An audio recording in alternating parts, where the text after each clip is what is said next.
ჩვენ გვინდა გჯეროდეს, რომ კანონი ბავშვს განსხვავებულად ეპყრობა ვიდრე ზრდასრულს. მაგრამ 10 წლეულების განმავლობაში ამერიკული მართლმსაჯულების სისტემა ეყრდნობოდა იურიდიულ ხარვეზებს, რომლებიც 14 წლის ბავშვებსაც კი სიკვდილით დასჯის საშუალებას აძლევდა. ზოგჯერ ისეთ სწრაფ სასამართლო პროცესებში, რომ ისინი ლანჩის შესვენებაზე მეთხანსაც კი არ გრძელდებოდა. 1999 წელს უზენაესმა სასამართლომაც კი დაადგინა, რომ 16 წლის მოზარდის სიკვდილით დასჯა სრულიად კანონიერია, რითაც შეიქმნა იურიდიული ნაცრისფერი ზონა, სადაც ბავშვობა არანაირ დაცვას არ იძლეოდა უმაღლესი სასჯელისგან. ეს უბრალოდ ტრაგიკული ისტორიები არ არის. ეს არის 10 ყველაზე შემაშფოთებელი იურიდიული შავი ხვრელი, რომლებმაც ბავშვები სიკვდილ მისჯილთა რიგებში აღმოჩნდნენ. მეათე. დაგლას კრისტოფერ თომასი მხოლოდ 17 წლის იყო, როდესაც მან თავისი 14 წლის შეყვარებულის ჯესიკა ვაისმენის მშობლები მოკლა. ეს საშინელი დანაშაული იყო, მაგრამ სასამართლოზე რამდენიმე მოწმე აცხადებდა, რომ ჯესიკა იყო მთავარი ორგანიზატორი. კრისი უბრალოდ მისი ასაკისთვის უჩვეულოდ მონციფებული და მაკონტროლებელი ხასიათის გავლენის ქვეშ ექცეოდა.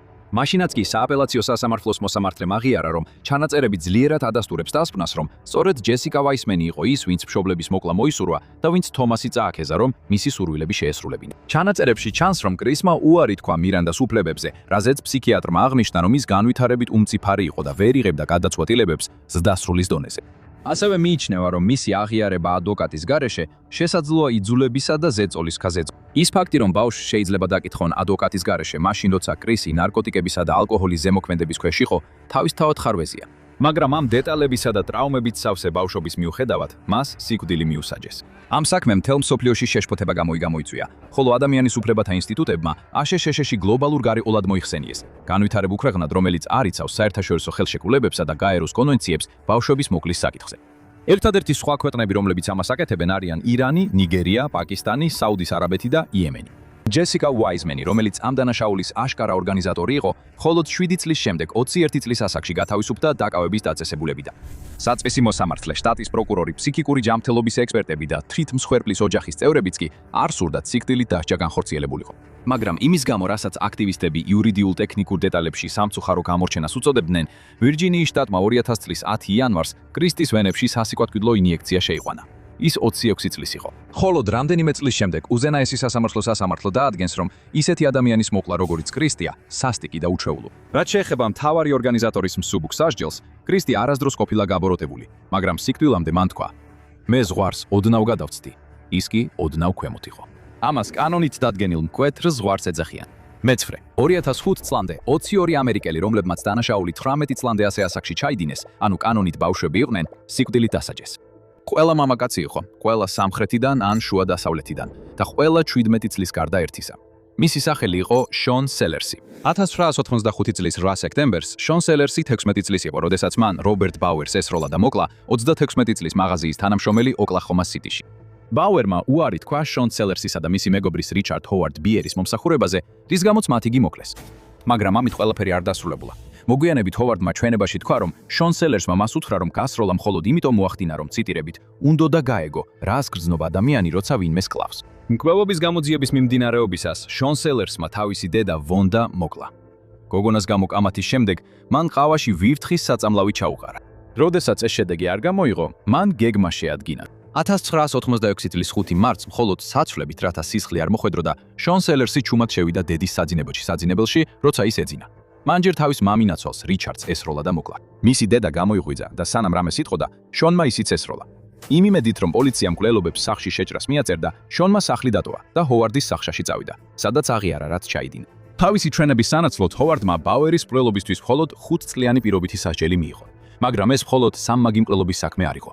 იმ დროს აშშ-ს სატანისტური პანიკის ტალღა ჰქონდა გადავლებული. თითქმის ყოველ დღე ამერიკელები ისმენდნენ ამბებს ადამიანებზე, რომლებიც ლუციფერისასა და მისი დემონების არმიის გამო საზიზღარ ან უცნაურ ქმედებებს ჩადიოდნენ. შონიც მათ შორის იყო. მისი დათვის მხარე ამტკიცებდა, რომ ის დამოკიდებული იყო თამაშზე Dungeons and Dragons, თამაშზე, რომელსაც მედია შეცდომით უკავშირებდა ბოროტ ქმედებებს. შონმა თავად მისცა ჩვენება, რომ ის მოქმედი სატანისტი იყო და მოქმედებდა დემონური შეპყრობის ძალის ქვეშ. მან თავისუფლად აღიარა, რომ ანტონ ლავეის მიერ დაწერილი სატანისტური ბიბლია ასობით ჯერ ჰქონდა წაკითხული იმ თვეებში, სანამ მკვლელობებს ჩაიდენდა. ეს ნამდვილად არ იყო გონივრულობის ეპოქა, მაგრამ ნაფიც მსაჯულთათვის სატანის ბოროტი გავლენის შესახებ ისტორიებმა შონის გონებაზე ვერ შეამსუბუქა ის ფაქტი, რომ მან სამ ადამიანს ცივ სისხლიანად მოუკლა. ჩვენ და მხოლოდ თქვენ გაქვთ ძალა. შეაჩეროთ შონ სელერსი, რომ კვლავ არ ჩაიდინოს მკვლელობა, განაცხადა პროკურორმა ნაფიც მსაჯულებთან დასმით სიტყვაში. შონის სასაგი საერთოდ არ განიხილებოდა. ნაფიც მსაჯულებმა უარი თქვეს ექსპერტის ჩვენების დაშვებაზე, რომელიც განიხილავდა თუ როგორ განსხვავდებიან ბავშვები განვითარებით ზრდასრულებისგან. ბრალდებამ უზრუნველყო, რომ ნაფიც მსაჯულებს შონი კაცად მიეჩნიათ. ის მხოლოდ 17 წლისა დაიღრინა პროკურორმა. მაგრამ როცა აიღო ის 347 კალიბრის იარაღი, ის კაცად იქცა. და როცა აიღო ის 44 სპეციალი, ისევ კაცად იქცა. მან კაცივით მოიქცა. მას მოუწევს აქ კაცივით დადგომა. იმ დროს შტატის კანონმდებლობა ნაფიც მსაჯულებს არ აძლევდა არჩევანს მიეცათ განაჩენი უადო პატიმრობაზე ვადამდე გათავისუფლების შესაძლებლობის გარეშე. ამიტომ ერთადერთი გამოსავალი, რომ ეს შეშლილი სატანიზებული ბიჭი აღარ დაეშვა მკვლელობაზე, იყო მისი სიკვდილით დასჯა. მოსამართლემ არ დაუშვა ექსპერტის ჩვენება, რომელიც აჩვენებდა, რომ შონი მინიმუმ 15 წელს მოიხდიდა, მაშინ როცა მედი ამბობდა, რომ ის ნახევარდროში გამოვიდოდა. წლების განმავლობაში შონი ასაჩივრებდა თავის სასიკვდილო განაჩენს. ის სენსაციად იქცა. ოპრაშიც გამოჩნდა, გერალდოს გადაცემაშიც და სერიულ მკვლელებსა და სატამისტებზე გადაღებულ დოკუმენტურ ფილმებშიც. 1992 წელს მას მრავალპიროვნული აშლილობა დაუდგინეს, ხოლო ტომოგრაფიამ აჩვენა, რომ ბავშვობის დროინდელი შემთხვევის გამო თავის ტვინის დაზიანება ჰქონდა. მაგრამ როცა ის საერთაშორისო სათაურებში მოხვდა და მისი სასიკვდილო განაჩენი მთელ მსოფლიოში აქტივისტების შეშფოთებას იწვევდა, აშშშ-ს კიდევ ერთი მორალური პანიკა მოიცვა. სუპერმტაცებლები. ექსპერტები საუბრობდნენ ახალი ტიპის ახალგაზრდა დამნაშავეებზე. თითქოს ეს რომანიდან და ფილმიდან მექანიკური ფორთოხალი იყოს. ისინი იყვნენ უკიდურესად იმპულსური, სასტიკად უგიკად უგულო ბავშვები, რომლებსაც საერთოდ არ ჰქონდათ პატივისცემა ადამიანის სიცოცხლის მიმართ. ეს პირდაპირ არ ეხებოდა შონის საქმეს, მაგრამ როცა მისი აპელაციები უშედეგოდ დასრულდა, პოლიტიკური კლიმატი სავსე იყო საშიში, მოძალადე ბავშვების შიშით. გლობალური ადამიანის უფლებათა ორგანიზაციების პრიების პროტესტის მიუხედავად, ეს არ იყო ეპოქა, რომელიც შეცვალებისთვის მზად იყო. და სწორედ ამ ნულოვანი ტოლერანტობის ატმოსფეროში, შონმა 1999 წლის 4 თებერვალს თავისი ბოლოს ადი მიირთვა. რულეტები, ტკბილმჟავე სოუსი და ცომში შემწვარი კრევეტები. მისი ბოლო სიტყვებიდან ზოგიერთი შემაძრწუნებელი იყო. ყველა ის ადამიანი, ვისაც ახლა ვძულვარ და აქ არის, რომ ჩემი სიკვდილი ნახოს, როცა დილით გაიღუძებთ, თავს ხვანაირად ვერ იგრძნობთ. როცა სასიკვდილო ინექციის წამლები მის ვენებში ჩაედინებოდა, შონი ქრისტიანულ სიმღერებს მღეროდა და მისთვის სამყარო გაშავდა. საერთოდ როგორ მიიღეს შტატებმა ნება, რომ 16 წლის მოზარდი სიკვდილით დაესაჯათ? პასუხი: ეს ქვეყნის უმაღლესი სასამართლოდან მოვიდა. მერვე ნომერი. 1991 წლის 7 იანვარს ორი მამაკაცი შევიდა ბენზინგასამართ სადგურში, სადაც 20 წლის ბარბელ პური მუშაობდა ოპერატორად. ბარბელს სახლში 10 თვის ბავშვი ყავდა და მუშაობდა, რომ კოლეჯისთვის ფული დაეზოგა, რათა თავის შვილს უკეთესი ცხოვრება მიეცა.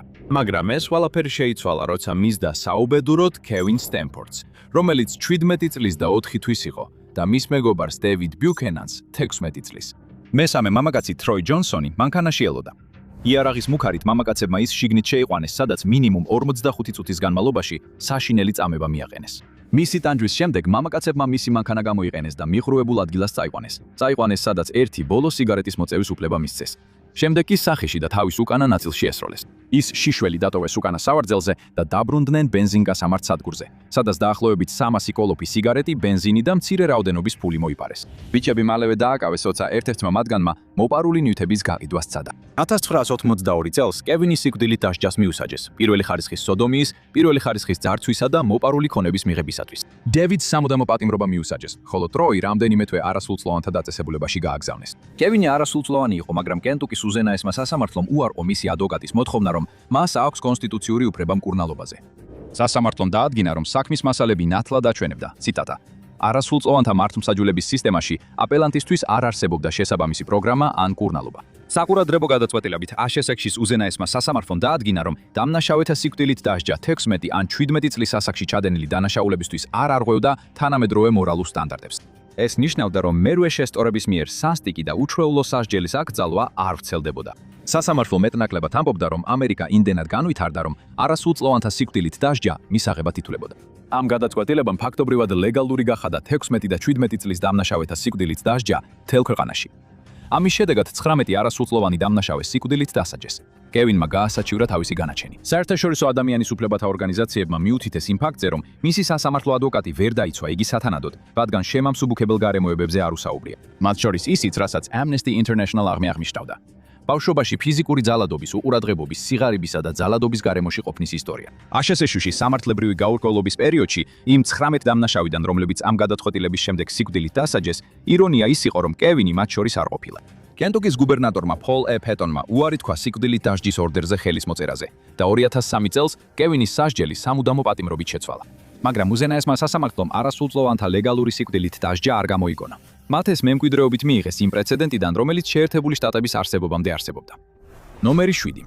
პრეცედენტი, რომელიც ბავშვების სრულწლოვნებადად გასამართლებას საშუალებას აძლევს, სათავეს იღებს ახალ სამყაროში, როდესაც პლიმუთის კოლონიაში ადამიანებს ჩამოახჭობდნენ. ერთ-ერთი მათგანი იყო თომას გრეინჯერი, ინგლისელი ბიჭი, რომელიც კოლონიებში გააგზავნეს, რათა მდიდარი ოჯახისათვის კონტრაქტით მიდმიბუ მსახურად ემუშავა. სასამართლოს ჩანაწერების მიხედვით, რომლებიც თარიღდება 1642 წლის 7 სექტემბრით, იგი დამნაშავედ ცნეს. გრეინჯერი მხოლოდ 17 წლის იყო, მაგრამ ძირითადად ინგლისელებით დასახლებულ ვირჯინიის კოლონიაში არ არსებობდა კანონები, რომლებიც ბავშვებს ზრდასრულებისგან განასხვავებდა. კოლონისტები რეგულარულად სცემდნენ და შოლტავდნენ თავიანთ ბავშვ-მსახურებს, რომლებიც პლანტაციაზე იძულებითი შრომიდან გარბოდნენ. როდესაც მათ ციხეში აგდებდნენ, ისინი იქ ზრდასრულ დამნაშავეებთან ერთად რჩებოდნენ. როდესაც თინეიჯერი თეთრი და შავი მსახურები გარბოდნენ ან უდროოდ ალაპარაკდებოდნენ, მათ სცემდნენ ან ასოებით ნიშნავდნენ იმავე იარაღებით, რასაც ზრდასრულებზე იყენებდნენ. ასაკს მნიშვნელობა არ ჰქონდა. მას შემდეგ, რაც კოლონიები შეერთებულ შტატებში ჩამოყალიბდა, კანონმდებლებმა მიიღეს დაცვა სასტიკი და უჩხეულო დასჯის წინააღმდეგ. მაგრამ კანონმა მაინც მცირე განსხვავება გააძლო განვითარებულ ზრდასრულტვინებსა და 7 წლის ზემოთ ბავშვებს შორის. მეექვსე ნომერი, Fortune Ferguson Jr. მხოლოდ 16 წლის იყო, როდესაც 1927 წელს ფლორიდის ახალ ელექტროსკამში სიკვდილით დასჯილი პირველი ადამიანი გახდა.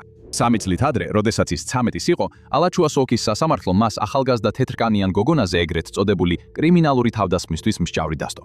მის გასამართლებას 24 საათზე ნაკლები დასჭირდა. 1926 წლის 1 იანვარს ორლანდო სენტინელმა დაწერა, რომ ფერგიუსონის მსჯავრდება ალაჩუას ოლქში ყველაზე სწრაფად გამოცხადებულად მიიჩნიეს, თუ არა მთელ შტატში.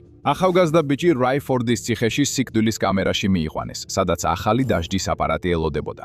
ის სკამზე მიაბეს და მზად იყო სიცოცხლის დასასრულისთვის, როცა ტელეფონის ზარმა სიჩუმე დაარღვია. ეს იყო საოლქო სასამართლოს მოსამართლე. მას ახსულება გადაუადეს. Tampa Tribune-მა გააფრთხილა, რომ ამ გადავადებამ ჩვეულებრივი ლინჩის საფრთხე გაამწვა. გაზეთმა დაწერა, რომ მართლმსაჯულების გაჭიანურებამ შეიძლება ბრბოს სამართალი წაახალისოს. წყაროები დეტალებში განსხვავდებიან, მათ შორის Fortune-ის ზუსტ ასაგზეც, მაგრამ ერთი რამ უდავოა, ის სიკვდილით დასაჯეს. 18 სექტემბერს გაზეთმა დაძეთა, რომ Fortune Ferguson ისტორიაში შევა როგორც ახალი ელექტროსკამის გამოცდელი რაიფორდის სახელმწიფო ციხეში. გაზეთმა ამას ხუმრობაც დაუხტო და აღნიშნა, რომ სკამს ახლა თავისი პირველი სიესტის აღების ბედიც ერგო. მე-20 საუკუნის დასაწყისშიც კი აშშ-ში კანონი ვარაუდობდა, რომ 7 წელზე უფროს ნებისმიერ ადამიანს შეეძლო დანაშაულებრივი განზრახვის ქონა. თუ პროკურორები შეძლებდნენ დაერწმუნებინათ სასამართლო, რომ 7-დან 14 წლამდე ბავშვმა იცოდა რა იყო სწორი და რა არასწორი, მას შეეძლო გაესამართლებინათ როგორც სრულწლოვანი. 14-ის შემდეგ კი ყველა ბავშვობის დაცვის მექანიზმი ქრება. ეს უფრო მეტად არ იყო კანონის ხარვეზი, არამედ მტკიცებულება იმისა, რომ ბავშვთა უფლებების თანამედროვე კონცეფცია თითქმის არ არსებობდა. მაგრამ რა ხდება, როცა თავად აღსრულებაში ხდება ხარვეზი? ნომერი 5. Willie Francis-ი ერთხელ კი არა, ორჯერ ცადეს მისი სიკვდილით დასჯა. 1945 წელს 16 წლის ასაკში იგი დამნაშავედ ცნეს ენდრიუ თომასის, სენ-მარტინ ვილის, ლუიზიანას ფარმაცევტის მკვლელობაში. იმის საკითხი, ნამდვილად ეს როლა თუ არა თომას, წლების განმავლობაში დავის საგანი იყო. მან აღიარა დანაშაული, თუმცა შემდეგ უარყო აღიარება. მისმა სასამართლომ დანიშნულმა დამცველებმა არასოდეს დააყენეს ეჭქვეშ პოლიციაში მიცემული აღიარების სისწორე სასამართლოში. მათ არც მოწმეები დაუბარებიათ და არც რაიმე შეპასუხება გაუკეთებიათ. ფაქტობრივად მათ არაფერი გააკეთეს მის დასაცავად, მაგრამ ეს არ არის მიზეზი, რის გამოც მისი დანაშაული ისტორიაში შევიდა. როდესაც შტატმა სცადა მისი სიკვდილით დასჯა ლუიზიანას სენტ-მარტინ-ვილის ციხეში 1946 წლის მაისში, მიიჩნევა, რომ აპარატის დამონტაჟებელი მცველი თვალი იყო. ელექტროსკამი საშინელი საკაცე ვერ შეასრულა თავისი დანიშნულება. ჯალათმა თქვა: ნახვამდის ვილი. მან ჩართო გადამფრთველი. ვილი კანკალებდა, კრუნჩხვებში იყო, ხოლო მოწმეები შიშით უკან იხევდნენ. მაგრამ შემდეგ შერიფმა ჩაიბურტყუნა. ეს ნორმალური არ არის. ვილი ტყავის ნიღბის უკან უცებ იყვირა. მოხსენით, სუნ თქვა მინდა. არეულობაში ჯალათმა დაიყვირა. სუნ თქვა არ უნდა შეგეძლოს ბიჭო. მან ვილის მეორე დარტყმა მიაყენა და ამჯერად ვილიმ დაიყვირა. არ ხვდები. ეს იყო წარუმატებელი საქმე. ძალიან მტკივნეული შეცდომა. პრესამ ახლა დაიწყო სათაურებისთვის წერა სიტყვებით. იღბლიანი ვილი ფრენსისი, კაცი, რომელმაც ელექტროსკამი მოატყო. ადვოკატ ბერტრან დე ბლანკისთვის ეს უბრალოდ შეცდომა არ იყო, არამედ აშშ-ის კონსტიტუციის მიხედვით უკანონობად ითვლებოდა.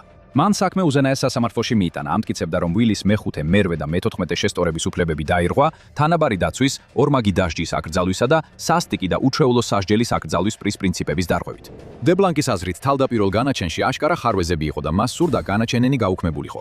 1947 წლის 9 მაისს ვილი ელექტროსკამს დაუბრუნდა და ამჯერად მან თავისი საქმე შეასრულა. ეს საქმე წარმოადგენს მაგალითს სახელმწიფოს მიერ ბავშვის სიცოცხლის ხელახლა წარჩმევის მცდელობის უკიდურესი კოშმარისა, შეცდომისა, რომელიც არა კანონის სიტყვებში, არამედ თვითონ მანქანაშია ჩაწერილი. მეოთხე, როდესაც ჯო არედი პუებლოს, კოლორადოს დაწყებით სკოლაში სწავლობდა 1920-იანი წლების დასაწყისში, მასწავლებლებმა მის მშობლებს აცნობეს, რომ პრობლემა იყო. მას უბრალოდ არ შეეძლო თანატოლებთან ერთად სწავლა. მას არ შეეძლო კითხვა ან წერა, შეკრება ან გამოკლება. ძლივს აწყობდა წინადადებებს და ვერ იძენდა მეგობრებს. უჩვენოდა თავისუფალი დრო ქალაქში ხეტიალს და ტალახის ნამცხრების გაკეთებას. 1936 წელს 21 წლის ასაკში ჯონ თითქოს შეიჯრა ერთ სახლში და ნაჯახის ბლაგვი მხრით სცემა 15 წლის დოროთი დრეინი და მისი 12 წლის და ბარბარა. დოროთი გარდაიცვალა, ხოლო ბარბარა ერთი კვირა კომაში იყო. ეს იყო საზარელი დანაშაული. პოლიციაზე დიდი ზეწოლა იყო ამ საქმის გახსნაზე და სწორედ მაშინ იპოვეს ჯო, რომელსაც ადვოკატი არ ჰყავდა და დაკითხეს, მიუხედავად მისი შეზღუდული გონებრივი შესაძლებლობებისა. 1936 წლის აგვისტოს 27-ს გაზეთმა Reading Eagle-მა გამოაქვეყნა სათაური. ახალგაზრდამ აღიარა გოგონებზე თავდასხმა. ეს შოკის მომგვრელი იყო პუებლოს პოლიციის უფროსისთვის არტურ გრედისთვის, რომელსაც უკვე ჰყავდა ერთი კაცი ციხეში, ფრენკ აგილარი. მან აღიარა, რომ იმ გოგონებს თავში დაარტყა, მას შემდეგ რაც მისი სახლიდან ნაჯახი იპოვეს და გაირკვა, რომ ის გოგონას ნამისთან მუშაობდა. ადგილობრივმა გაზეთმა გამოაქვეყნა სათაური. აგილარი ამბობს, რომ დრეინის ბავშვი მოკლა, დეტალებით თუ როგორ იყო. ჯოს გრძელი წერილობითი აღიარებები ხელმოწერის გარეშე, ხოლო დიქსით. გარდა ამ ერთი სიმბოლოსა არ არსებობდა არანაირი მტკიცებულება, რომელიც მის დანაშაულს დაადასტურებდა. არც მოწმეები, არც ფიზიკური მტკიცებულება, არც მისი სავარაუდო აღიარების ჩანაწერი არსებობდა. მიუხედავად ამისა, პოლიცია ამტკიცებდა, რომ ჯო აგილართან ერთად იყო, როცა გოგონები მოკლეს. ეს ორი კაცი ერთმანეთს არც კი იცნობდა. ისინი ერთად არასდროს უნახავთ. თავდაპირველად აგილარმა თქვა, რომ იმ დღეს მარტო იყო, მაგრამ შემდეგ რაღაც მიზეზით შეცვალა თავისი ჩვენება. აგილარი გაასამართლეს და სიკვდილით დასაჯეს, მაგრამ ჯოს მოკლა უფრო დიდ პრობლემად იქცა. სამმა სახელმწიფო ფსიქიატრმა ჩვენებაში აღნიშნა, რომ ჯოს ინტელექტის კოეფიციენტი 46 ჰქონდა. ფსიქიატრებმა განაცხადეს, რომ ის ვერ არჩევდა სწორსა და არასწორს შორის განსხვავებას და შესაბამისად ვერ შეძლებდა რაიმე ქმედების ჩადენას დანაშაულებრივი განზრახვით. შეეძლო თუ არა სახელმწიფოს მოეკლა ადამიანი, რომელიც ბავშვით ცხოვრობდა და თითქმის უდაოდ იძულებული იყო ეღიარებინა დანაშაული. ეს იყო კითხვა, რომელსაც ყველა სვამდა, განსაკუთრებით მას შემდეგ, რაც ბარბარა კომიდან გამოვიდა. ფრენკ აგილარი თქვა მან, სწორედ მან და მის დას შეუტია. ჯო არედი მას ცხოვრებაში არასდროს უნახავს. ამას მნიშვნელობა არ ჰქონდა. ჯო გაზის კამერაში სიკვდილით დასჯა მიუსაჯეს. საზოგადოების დიდი ნაწილი ითხოვდა ჯოს გამართლებას, როცა ის სიკვდილ მისჯილთა საკანში სათამაშო მატარებლი თამაშობდა. მას როგორც ჩანს, საერთოდ არ ესმოდა თავისი მდგომარეობის სიმძიმე. თუმცა როგორც ჩანს, იცოდა, რომ სიკვდილი ელოდა. პრესამ გაავრცელა ინფორმაცია, რომ მან მეზობელ საკანში მყოფ კაცს უთხრა, მატარებელი მას დარჩებოდა, როცა თვითონ წავიდოდა. იმ დღეს მუდელმა თქვა, რომ ჯომ მას უბრალოდ დაბნეული მზერით შეხედა. ის გაზის კამერაში ნერვული ღიმილით შევიდა. სახეზე ისევ დაბნეულობა ეწერა, როცა ციანიდის ტაბლეტებმა მომწამლელი ორთქლი გამოუშვეს. 1939 წლის 7 იანვარს სენტ-პეტერბურგ ტაიმსმა გამოაქვეყნა სათაური.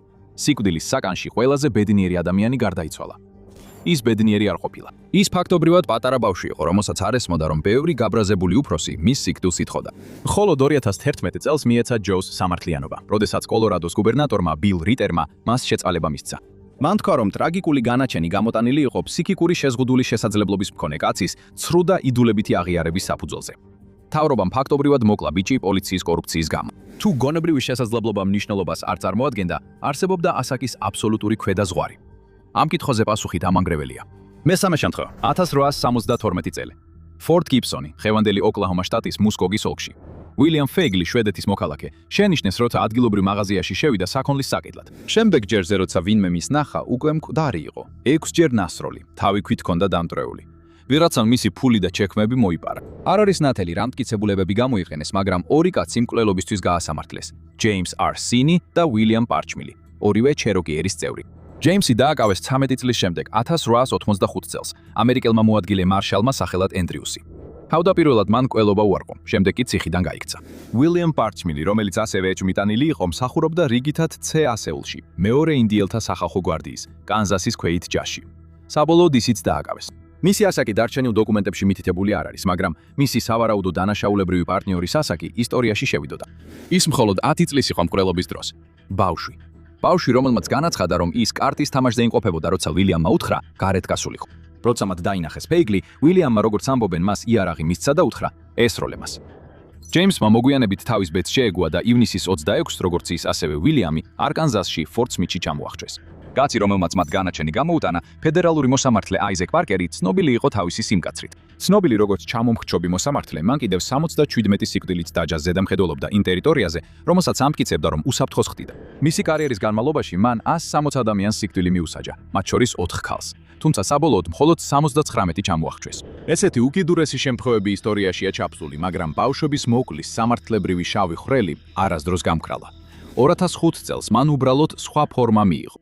მეორე, 2005 წლის ისტორიულ გადაწყვეტილებაში უზენაესმა სასამართლომ დაადგინა, რომ ადამიანების სიკვდილით დასჯა დანაშაულისთვის, რომელიც 18 წლამდე ასაკში ჩაიდინეს, არღვევდა მერვე შესწორების აკრძალვას სასტიკი და უჩვეულო სასჯელის წინააღმდეგ. საქმე, რომელმაც ეს ცვლილება გამოიწვია, 1993 წლით თარიღდება, როცა 17 წლის კრისტოფერ სიმონსმა ორი თავისი უმცროსი მეგობარი დაარწმუნა, რომ მასთან ერთად ჩაედინა ის, რასაც მხოლოდ საზარელი ქმედება შეიძლება ეწოდოს. იმ დროს ის ამაყობდა, რომ კველობას დაუსჯელად ჩაიდენდა, რადგან ჯერ კიდევ ტექნიკურად ბავშვი იყო. და მან თავისი თეორია პრაქტიკაში გამოსცადა, როცა მისურიში 46 წლის შირლი კრუკის სახლში შეიჭრა. მას შემდეგ, რაც პირს ლენტით აუკრა და ხელები შეუკრა, ის მანქანით ხიდზე წაიყვანა და მერიმაკის მდინარეში გადააგდო. ეს სრულიად შემზარავი იყო და სასამართლომ მოისმინა, რომ კრისტოფერ სიმონსს ეს წინასწარ ჰქონდა დაგეგმილი. თუმცა მოსამართლე ენტონი კენედიმ დაადგინა, რომ ბავშვები არ არიან სრულწლოვნები და მათთვის სიკვდილით დასჯა არაპროპორციულ სასჯელს წარმოადგენს. ეს გადაწყვეტილება, რომელიც ახლა ცნობილია როგორც როპერი სიმონსი, გააუქმა სიკვდილით დასჯის განაჩენი 72 ადამიანისთვის, რომლებაც მკვლელობა 18 წლამდე ასაკში ჩაიდინეს. ტეხასში, სადაც სიკვდილით დასჯის დედაქალაქია, 29 არასრულწლოვანი დამნაშავე სიკვდილმისჯილთა რიგებიდან საპატიმროს საერთო განყოფილებაში გადაიყვანეს. ალაბამაში 14 სასჯელი შეუმსუბუქდა. ისინი აღარ მოკლავდა სახელმწიფო, მაგრამ მაინც ციხეში მოგდებოდნენ. მათ მიუსაჯეს არასრულწლოვანთა ვერსია უადო პატიმრობისა პირობითი გათავისუფლების გარეშე, რაც ცნობილია როგორც JLWOP. 2012 წლამდე დაახლოებით 2900 პატიმარს, რომლებმაც დანაშაული ბავშვობაში ჩაიდინეს, ეუბნებოდნენ, რომ ცხოვრების ბოლომდე ციხეში მოუწევდათ ყოფნა. ეს ნაწილობრივ შეიცვალა იმ წელს, რაც ცნობილია როგორც გადაწყვეტილება საქმეზე მილერი ალაბამას წინააღმდეგ. ეს გადაწყვეტილება ორ საქმეზე იყო დაფუძნებული. ერთი საქმე ეხებოდა 14 წლის კონტროლ ჯექსონს, რომელიც 1999 წელს უბრალოდ სხვა ბიჭთან ერთად იყო, როცა იმ ბიჭმა ვიდეო მაღაზიაში გამყიდველი მოკლა.